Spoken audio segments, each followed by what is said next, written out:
தலைக்கு வந்தது தலப்பாகையோட போக ஒரே நொடியில் நம்ம வாழ்க்கையை மாற்றக்கூடிய ஒரு தெய்வம் திருதெய்வம். அது நம் பொன் தெய்வமான குலதெய்வம்.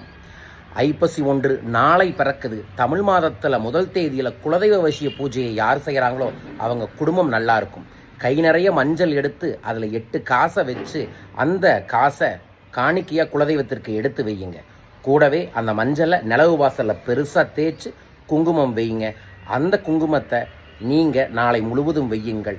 உங்கள் குலதெய்வத்தின் மந்திரம் ஓம், குலதெய்வத்தோட பேர் நம. மறக்காமல் 51 முறை சொல்லுங்கள்.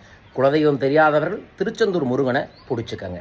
அதற்கப்புறம் ஓம் சகலதேவத வசிய வசிய சகலதோஷ நிவர்த்தி அர்த்தம் தனசக்தி காரிய சக்தி பிராப்தப்தம் என்கின்ற மந்திரத்தை 51 முறை சொல்லி ஏதோ ஒரு உயிரினங்களுக்கு உணவு போடுங்க.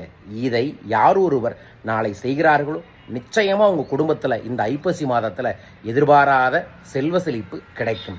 என் குலதெய்வம் குட்டக்கார அப்பச்சி காமாட்சி அம்மனின் ஆசிகள் உங்களுக்கும் கிடைக்கட்டும். உங்கள் குலதெய்வத்தோட பேர் என்ன? கமெண்ட் பாக்ஸில் மென்ஷன் பண்ணி